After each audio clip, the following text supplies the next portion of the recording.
Welcome to Raj Malhotra's IAS Academy. I'm Surbhi Sardana and this is Prelim Sprint 2022 where we will be teaching you the most essential topics required for cracking Prelims 2022. The topic for today is environmental legislations and important acts that are important from prelims point of view from the subject environment. Every now and then questions are asked from this part of the syllabus. If you haven't subscribed to the channel, this is the right time before we proceed to discussing this lecture.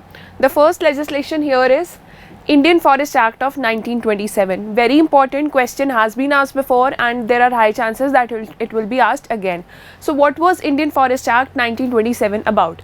See, nowadays आजकल जब government है वो tribals की और scheduled tribes की जो भी forest में ड्वेल कर रही हैं कम्युनिटीज़, उनके राइट्स रिकग्नाइज करती है. Rights regarding minor forest produce, rights regarding slash and burn agriculture and rights to reside in forest areas. क्योंकि ये कम्युनिटीज़ डायरेक्टली डिपेंडेंट होती है फॉरेस्ट पे and the conservation of forest is also dependent on these communities. So it is a symbiotic relationship between the community and forest, between tribal communities and forest. Now what Britishers did, Britishers ने क्या किया, इस symbiotic relationship को तोड़ने की कोशिश की गई काफ़ी सारे forest acts locker. Lot of forest acts were brought in and this symbiotic relationship was tried to be broken down. And how was this done? This was one of the most important legislations in breaking that down. Britishers were concerned with extracting revenue out of forest. अगर कोई minor forest produce है, कोई भी timber जो generate हो रहा है forest से, so they wanted a control over that and they wanted that the revenue from all these forest resources should go to the government, to the British government and not to the indigenous or tribal communities. काफ़ी सारी communities को criminals भी करार दे दिया गया था ऐसे acts La locker. So we'll read about this one, Indian Forest Act 1927. The first one is कि इसमें 4 categories of forest बना दी गई थी. The first one was reserve forest, village forest, protected forest and non-governmental forest.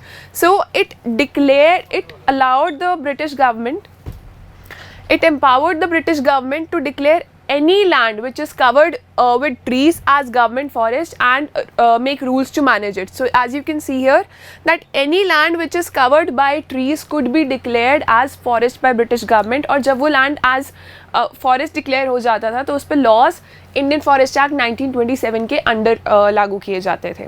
So according to this act, it was कोई भी rights दिए नहीं गए थे indigenous tribes को, कोई या forest dwellers को, no rights were given. They had to claim their rights with the settlement officer.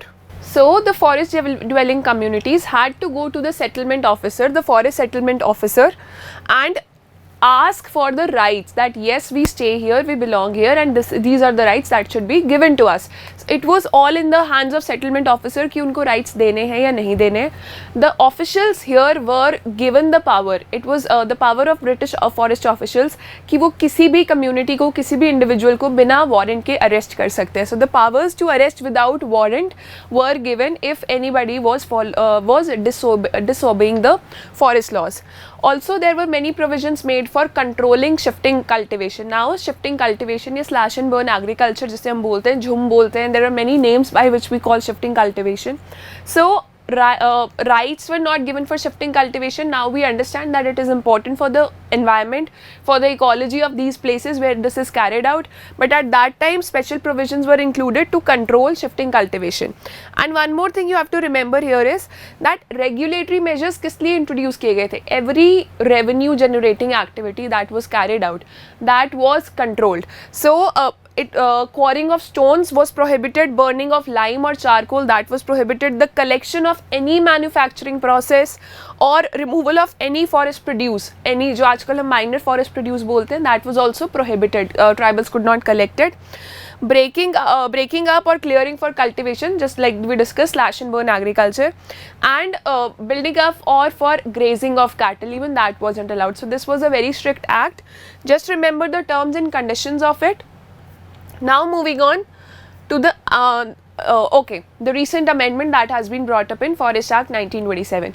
So earlier bamboo was recognized under this act as a part of tree and उस जब bamboo cut करके collect किया जाता था, it was recognized as part of timber. So timber industry or trees, they are regulated by state government. तो state government की permission लेनी पड़ती थी bamboos cut करने से पहले. और even if felled bamboo had to be collected, that had to be reported to state government. But now this amendment has been brought in recently and bamboo is not a tree anymore. So जो farmers होते हैं जिनके lands पे bamboo उगा होता है या forest dwelling communities होती है, they can collect bamboo and sell it without taking any prior permissions from the state government. So bamboo is not considered as a tree and felled bamboo is not considered as timber anymore, and it does not require a felling permission or transit permission from any state forest department. Now see, there were many other forest acts also before this one and after this one, but this one is the most important, Forest Rights Act of 2006. This was the first time when our government recognized that these tribal people or forest dwelling communities have rights to stay in the forest, because the sustenance and conservation of forest वो भी इनकी existence पे depend करती है, and they actually conserve the forest by staying there, by collecting minor forest produce. So they were recognized as their rights were recognized for the first time. And if you have read about Schedule 5 and Schedule 6 of the Constitution, वहाँ पर भी हमारे provisions है कि forest dwelling communities के या indigenous tribals के उनके rights recognize करने हैं. So to give a way to recognition of those rights, this act was brought in. Now let's read about this one. So the important thing to note here is that this act is also known as the Scheduled Tribes and Other Traditional Forest Dwellers Recognition of Forest Rights Act or the Tribal Land Act. So you have to remember this name. It is highly possible that directly this name will be put in and Forest Rights Act 2006 will not be written.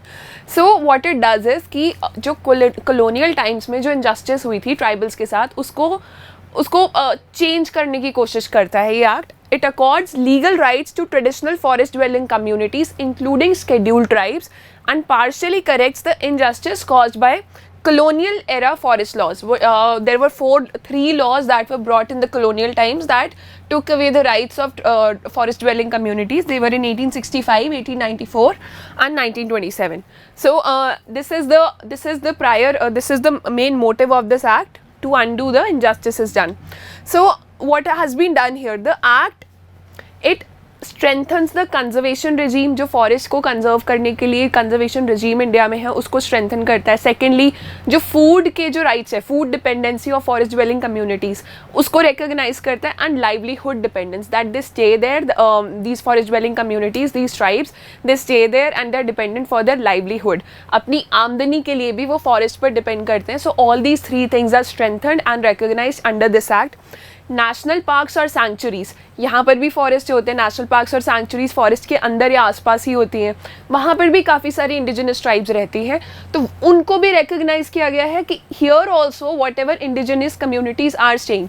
Normal लोगों को जाना या stay करना उधर allowed नहीं होता है without permission, but if any indigenous community is staying in national parks and sanctuaries, so provisions are made for them also that under this act, even if they are staying in national parks और sanctuaries और protected areas, reserve forest, so even then their recognition of forest rights will be there for these particular communities only. So अब rights को prove कैसे किया जाएगा, how will be recognise कि कौन सी community indigenous है कौन सी नहीं है. So first of all what you have to see is title rights. यहाँ पर राइट टू ओनरशिप दिया जाता है. If some people have been staying in a particular forest और cultivating some crops in a forest area for a particular time, will see, तो उनको right to ownership दिया जाता है उस लैंड के ऊपर. पहले चाहे लीगली उनका वो लैंड था या नहीं था, बट अब से वो लैंड उनका होगा इस एक्ट के under. You have to remember that a maximum of 4 hectares can be given. अगर 4 हेक्टेयर से ज़्यादा का लैंड का क्लेम है, so that land will not be given. 4 hectares is the upper ceiling limit and no new land is being given, only the old cultivated land is being given. Use rights, what are the, how can the person use these the forest resources? So they can collect, use and dispose of minor forest produce. Minor forest produce बेच भी सकते हैं, use भी कर सकते हैं, collect करके भी रख सकते हैं. They can use grazing areas for cattle or any other purposes. Pastoralist routes etc. उनको कोई नहीं रोकेगा, उनको कोई भी arrest नहीं करेगा if they are using those old routes. And what is minor forest produce here? It includes all non-timber forest produce plant of plant origin. So पेड़ नहीं काट सकते हैं. Only non-timber forest produce is there under minor forest produce. So this act has been recognized as to play a key role in curbing Naxalism. It has been recognise कि जहाँ पर naxalite movement active है वहीं पर ये tribals ज़्यादा हैं और इनके राइट्स रिकग्नाइज नहीं थे, तो अगर इनको ये राइट्स दे दिए जाएंगे तो नक्सलिज्म भी कंट्रोल किया जा सकता है. Who can claim these rights, what is the आपको what is the requirement to be eligible for claiming that 4 hectare land. So members or community of STs scheduled tribes who primarily reside in, या तो वो वहाँ पर रह रहे हैं या फॉरेस्ट के ऊपर डिपेंड करते हैं, और who depend on forest or forest lands for bona fide livelihood needs, plus any member of community who has been there for at least 3 generations. 3 generations means 75 years. For at least 3 generations or 75 years prior to this date, 13 December 2005, जब ये पास हुआ था, उससे पहले की 3 generations के लिए वहाँ पर रह रहे होना चाहिए. Primarily resided in forest for bona fide livelihood needs. So वहाँ पर उनका लाइवलीहुड बेस्ड होना चाहिए 75 ईयर्स और previous 3 generations. The important part is a question has been asked on point number 7 in UPSC prelims before. तो इस एक्ट के under जो राइट्स दिए जाते हैं, मान लीजिए एक शेड्यूल्ड ट्राइब का इंडिविजुअल है, उसको 4 हेक्टेयर्स लैंड दे दिया गया है, तो उस कम्युनिटी, वो जो कम्युनिटी है या वो जो इंडिविजुअल है, that person cannot sell his land, his और her land to any foreign party, to any other individual. So the rights conferred under the act shall be heritable. उनके children को transfer हो सकते हैं, but not alienable or transferable. That is, land cannot be sold or transferred to anybody else. This has to be held by the community only, or it goes to the government. So recognize कौन करेगा? Who will recognize that which person or which community is eligible for these rights, for that land ownership or not? Gram Sabha, not Gram Panchayat. Gram Sabha, that is full village assembly. Full village assembly will sit together and they will decide that what part of land belongs to whom. ग्राम सभा के बाद taluka level पर वो report जाती है, advice जाता है, and then it goes to the district level. District level committee makes the final and binding decision कि कौन सा लैंड किस ट्राइब को अलॉट किया जाएगा, किस इंडिविजुअल को अलॉट किया जाएगा. So district level committee makes the final decision, and as I told you earlier that this act expands the mandate of the 5th and 6th schedules of the constitution. And what is the nodal ministry for this? Since this act protects the rights of scheduled tribes, so Ministry of Tribal Affairs is the nodal ministry which is there for regulating. But Forest Rights Act, it identifies Ministry of Environment, Forest and Climate Change as the agency to notify the guidelines. अगर guidelines में कोई भी changes लाने हैं तो वो Ministry of Environment, Forest and Climate Change करेगी. जो rights recognized हैं that are recognized by Ministry of Tribal Affairs. And there is one more important term, critical wildlife habitats. ऐसे I told you that in national parks and wildlife sanctuaries or any other protected areas, these indigenous tribes or forest dwelling communities can have the rights to livelihood or the rights to stay there. But कुछ ऐसे areas हैं critical wildlife habitats which have been recognized under this particular act only, जहाँ पर dwelling is not allowed. It is indicate that human settlement or usage will not be allowed in critical wildlife habitats. So critical wildlife habitats are defined under this particular act. This is something you need to remember. Now the rest of the discussion will be taken in the next part of this video, which will be aired at 9 PM today itself. So stay tuned, prepare these 2 rights in detail, and the next part will be taken at 9 PM. So complete this by that time, and we'll see you again.